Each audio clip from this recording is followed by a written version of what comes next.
Surprise. হ্যাঁ, surprise আমার কাছে।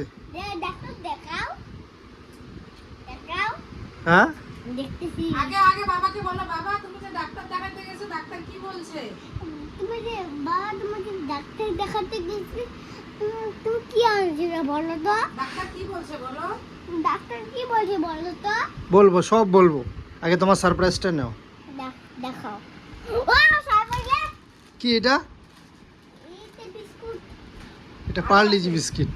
আরো আছে সারপ্রাইজ বাবার কাছে। আমাকে দেখাও। এটা তোমার জন্য, এটা সবার জন্য, এটা সবার জন্য বাবা। এটা কি বলো তো? বিরিয়ানি। বিরিয়ানি বলে দেখতো। বিরিয়ানি। বিরিয়ানি।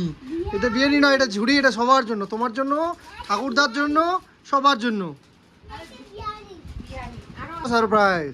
কোথায়? দেখাও।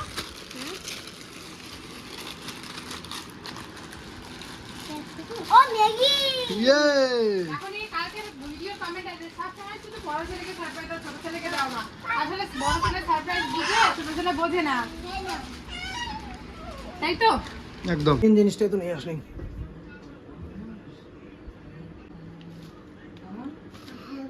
যাই হোক, ডাক্তার দেখিয়ে এখনই আসলাম বাড়িতে। এখনো বলতে পারি না যে আমি কতটা, মানে হয়তো মানুষ তো দেখো, জীবনে তো মানুষের কখন কি হয়ে যাবে, কখন যে কি হবে মানুষ কেউ বলতে পারে না, কেউ বলতে পারে না। তো জীবনের গ্যারান্টি আমি দিচ্ছি না। হ্যাঁ, ওইটা এনে দিব, এনে দিব। হ্যাঁ, এনে দিব, এনে দিব। মানে কত ডিমান্ড বড় ছেলের, এই লাগবে সেই লাগবে। যাই হোক, মুদ্রা কথায় আসতেছি যে তারপরেও ডাক্তার দেখিয়ে এসে একটা মানুষের একটা স্যাটিসফ্যাকশন থাকে না, যে ডাক্তার বাবু তো উনি আমাদের থেকে যথেষ্ট অভিজ্ঞ। উনি ওই লাইনে 4-8 বছর পড়াশোনা করেছেন, যে যেটা নিয়ে বিশেষজ্ঞ। তো তোমাদেরকে আমি তো বলেছিল কয়েকদিন আগে যে তানিশের হচ্ছে কোলেস্টেরল বেশি, বা আমিও বলেছিলাম। আর সত্যি কথা বলি, একটা কথা বলি, এটা আমার কাছে ভিন্ন অভিজ্ঞতা। আমার এতদিনে যা হয়েছে এই অবধি আমার শরীরে বাইরেই সব কিছু হয়েছে, হয়তো বা ছোটো একটা কাটা যাওয়া, বা একটু ব্যথা কোথাও, বা একটু ফোড়া ওঠা, এরকম সমস্যা আমার এইটুক জীবনে ভগবানের আশীর্বাদে এখনও কিন্তু কোনো রকম বড় ধরনের কোনো সমস্যা হয়নি। আমি বলতে চাই না যে হোক বা না হোক, কারণ এগুলো বলাটাও ঠিক না। আমরা হ্যাঁ, মানে এগুলো মুখে না নেওয়াই ততটা ভালো, না নেওয়াই ভালো। আমরা সবাই চাই সবাই ভালো থাক, পৃথিবীর সবাই সুস্থ থাক। তো যেটা হয়েছিল যে হঠাৎ করে 2-3 মাস আগে তোমাদেরকে আমি বলিনি হয়তো বা এখনও, শুধু ওই কোলেস্ট্রল, সুগার টুগার এগুলো তোমাদেরকে রিপোর্টটা দেখাইছি। আজকে থেকে প্রায় 3 মাস আগে আমার হঠাৎ করে আস্তে আস্তে, মানে একবারে না, আস্তে আস্তে আস্তে আস্তে আমার দেখি যে ডান পাশে কোমরের সাইডে, মানে কোমরের ওই দিকটাতে, এবং কিছুটা হচ্ছে মেরুদণ্ডের ওই দিকে, মানে ব্যথা। ব্যথাটার ফিলিংস কেমন সেটা হচ্ছে যে তোমার যখন আমি বডি মুভমেন্ট করব, এরকম একটু হেলবো, কোনো কিছু কাজ করব, কোনো কিছু ঘোরাঘুরি, মানে যখনই বডিটা ঘোরাচ্ছি তখনই আমার কোমরের ওইখানে টান টান লাগছে। তো একটা বন্ধুকে বললাম, ও বললো যে এটা কিন্তু কিডনির পাথরের জন্যও হতে পারে। তা আমি বললাম যে আমার ব্যথাটা কিন্তু ওরকম নয়, যেমন পেটে ব্যথা হয়, যেমন ধরে নাও গ্যাসের ব্যথা হয়, গ্যাস ব্যথা ওঠে, তেমনটা নয়। আমার ব্যথাটা হচ্ছে কি, যখনই আমি বডিকে একটু চাপ দিচ্ছি বা একটু এদিক সেদিক ঘোরাঘুরি করছি, তখনই আমার ওই জায়গাটা টান টান লাগে। এবং সেটা দিনকে দিন আস্তে আস্তে, আমি এতদিন তারপরেও চুপ ছিলাম 2 মাস থেকে, কিন্তু দেখি যে কমে না, বাড়ে। এবং যেটা হচ্ছে কি, সকালবেলা ঘুম থেকে ওঠার পর বেশি হয়। এই যে বিষয়ে একটা টেনশন, কি হলো, কিডনিতে কোনো সমস্যা নাকি, বা আরও মানে হয় না, পেটের দেখো জিনিস সমস্যা যদি আমাদের শরীরের ভিতরে হয়, অনেক টেনশন হয় এবং অনেক কিছু আমাদের মাথার মধ্যে চিন্তাভাবনা চলে। এইভাবে কিন্তু মানসিক রোগীও হয়ে যায়, ভয়ে আতঙ্কে অনেকটা নিজেকে দুর্বল করে ফেলে। তো আমিও সেম, আমি কিন্তু রাতে ঘুমাই না অনেক দিন ধরে। তোমরা আমাকে দেখো যে আমি হয়তো আগের থেকে অনেকটা শুকিয়ে গেছি, এটা বলতে পারো এই চিন্তার কারণেও অনেকটা। এবং হচ্ছে যেহেতু আমার শরীরে আরও একটু আছে আর কি, যাই হোক, চুপ করো না ওকে। কেউ শোনে না। এবার বিষয় হচ্ছে এই যে একটা টেনশন, রাতের বেলা ঘুম থেকে যখনই ঘুম ভাঙে, হয় না অনেক সময় মধ্যরাতে ঘুম ভাঙে, এটা এখন একটু পরে- তখন ওই চিন্তাটাই মাথায় ঘুরে যে আমার যদি কিছু বড় কিছু হয়ে যায় বা বড় কিছু হলো কি না, এই যে একটা টেনশন বাড়তি, বা আমি জানি না এটা অন্য কারোর মধ্যে হয় কি না, তখন মনে হয় কি যে কী না কি হয়েছে, হয়তো কোনো বড় ধরনের সমস্যা।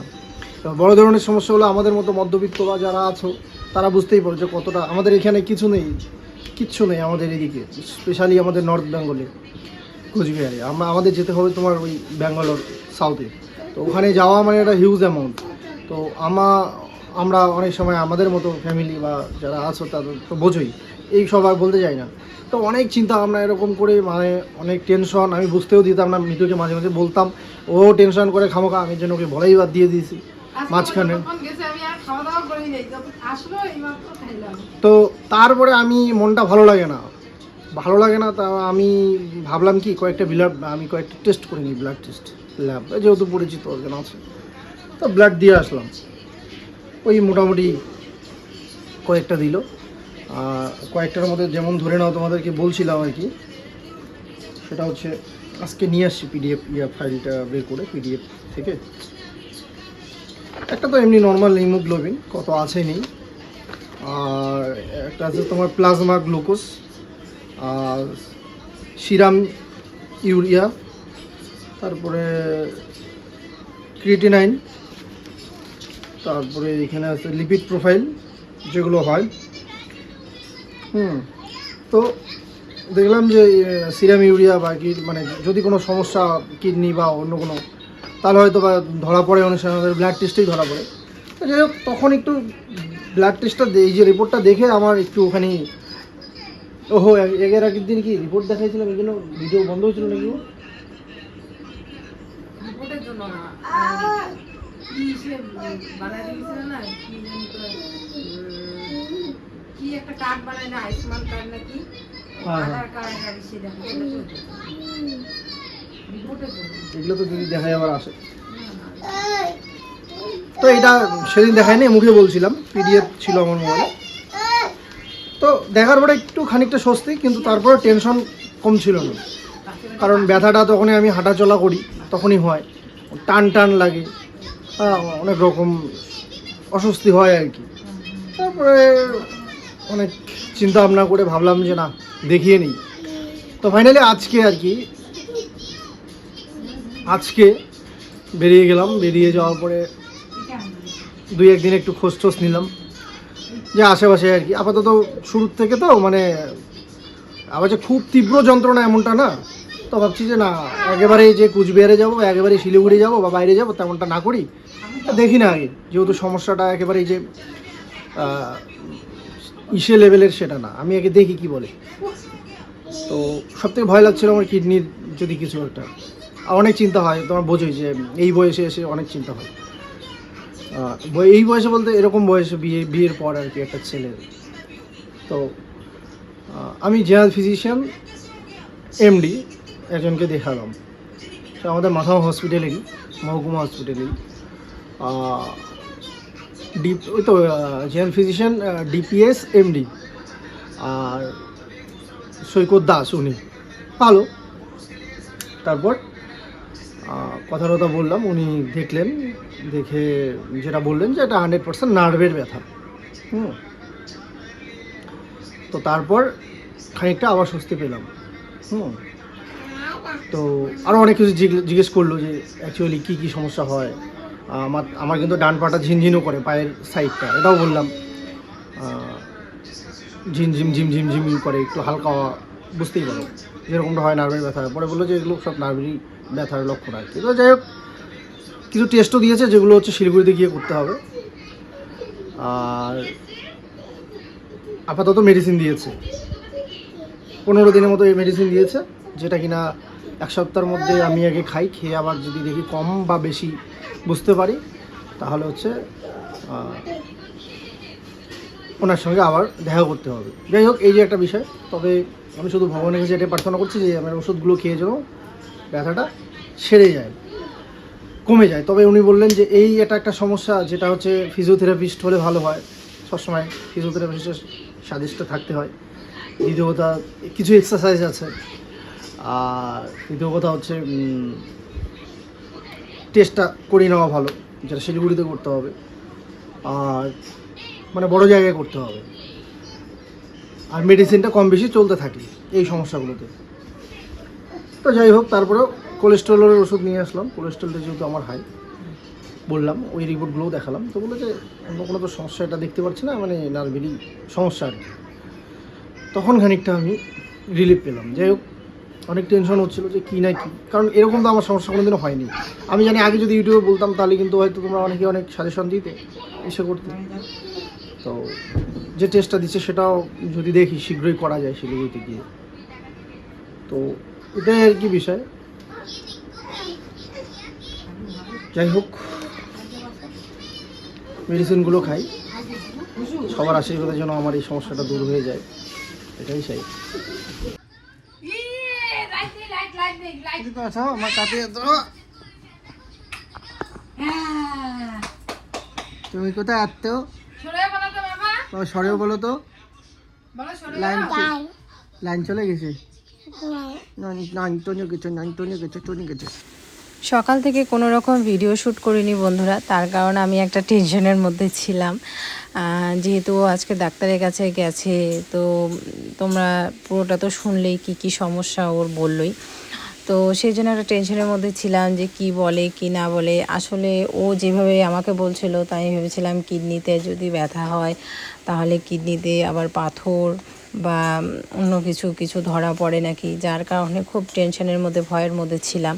আর ও 10টার দিকে গেছিলো ডাক্তার দেখাতে, আসলো মোটামুটি এই 3টা সাড়ে 3টা এরকম টাইমে। তো এতটুকু টাইম অবধি আমি প্রচণ্ড টেনশনের মধ্যেই ছিলাম। যদিও বা টেনশনে থাকলেও সংসারে কাজ বাজ সেগুলো তো করতেই হয়। 2 ছেলেকে খাওয়ানো, রান্না বান্না সমস্ত কিছুই করেছি, কিন্তু আমি এখনও অবধি খাইনি। ওদেরকে খাইয়ে দাইয়ে ঘুম পাড়িয়ে দিয়েছিলাম। তো তারপরে ও আসলো, তারপরে ওর মুখে সমস্ত কিছু শুনলাম। যদিও বা ফোন করে একবার শুনে নিয়েছি, তবু আসার পরে আবারও ভালো করে শুনলাম। তারপরে মনটা একটু শান্ত হলো। তারপরে এই যে ও আসলো পরে দুজনে মিলে খাওয়া দাওয়া করলাম। তো খাওয়া দাওয়া করে তারপরে ছেলেরা ওই বাইরে খেলছে, তো আমি এখানে বিছানার চাদরটা পেতে নিচ্ছিলাম। এই চাদরটা সেদিন নিয়ে আসছিল, তোমাদের দেখিয়েছিলাম। তোমরা অনেকেই বলেছিলে বাহ কালারটা খুব সুন্দর। হ্যাঁ সত্যি কালারটা খুব সুন্দর, কিন্তু চাদরটা পাতার পরে আমার মনে হচ্ছিল কেন জানি না সুতির চাদর না এটা। আসলে ও না মানে সুতির জিনিস চেনে না বলতে গেলে। ও না বেশিরভাগ ছেলে মানুষরাই আর কি দোকানদার যেটা বলে আর কি সেটাই নিয়ে আসে, বলে যে হ্যাঁ এটা সুতির। আসলে ওরা তো বিক্রি করার জন্য বলবেই, কিন্তু আমরা মেয়েরা যেরকম হাত দিলেই বুঝতে পারি কোনটা সুতির চাদর কোনটা কি, ওরা তো আর বুঝতে পারে না। চাদরটা পাতার পরে আমার মনে হচ্ছিল যে সুতির চাদর না। আর আমার না সত্যি কথা বলতে সুতির চাদর না পাতলে বিছানায় ঘুম হয় না, আর শান্তি একটা আসে না। তো যাই হোক আনছে, এখন তো বিছানায় পাততেই হবে, তো পাতলাম। তো বেশ পাতার পরে কিন্তু ভালোই লাগছিলো, যেহেতু কালারটা খুব সুন্দর, তো সেই জন্য ঘরটার মধ্যে মানিয়েছে খুব।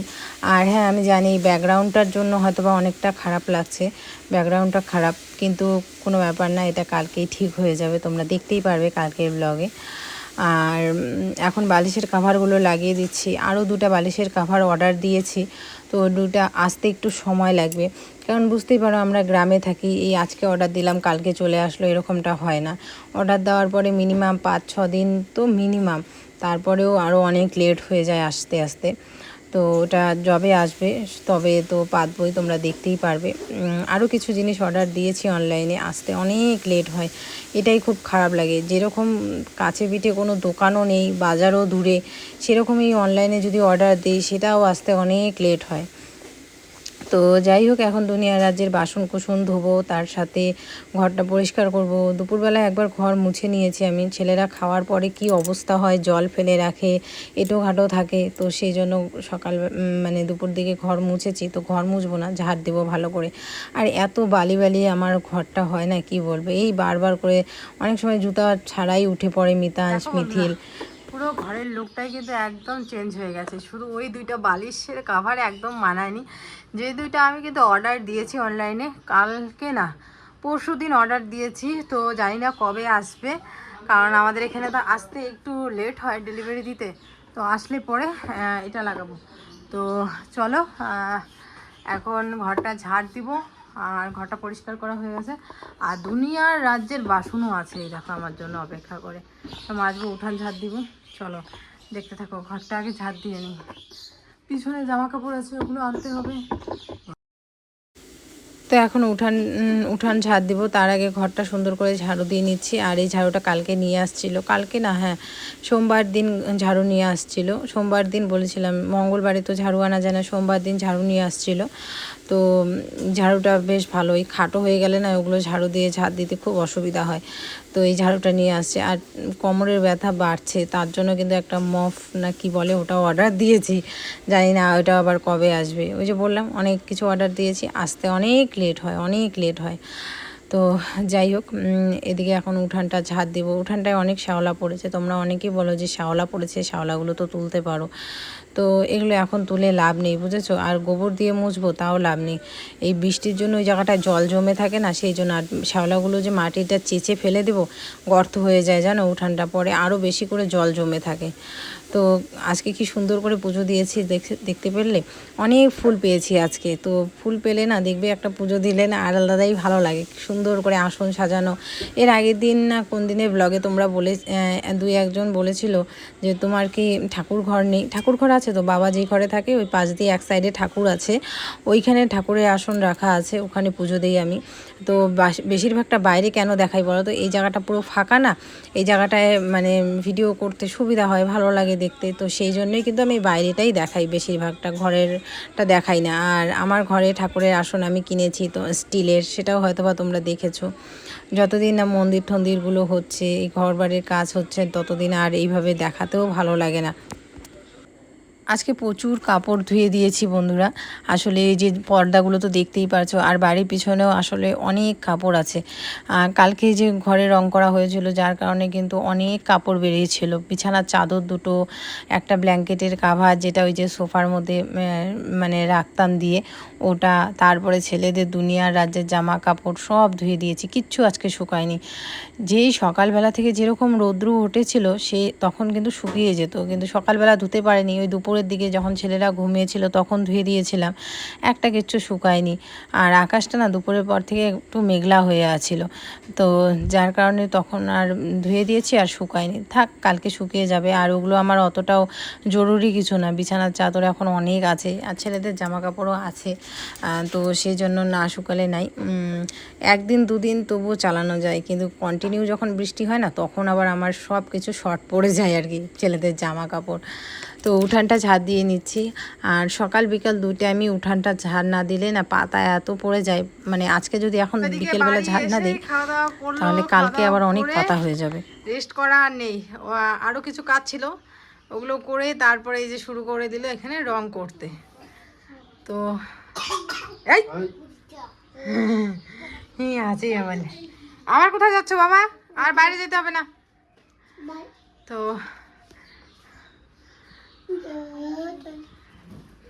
এই জায়গাটা টিনটা না কিরকম লাগছিল তাই না, নোংরা নোংরা। হ্যাঁ,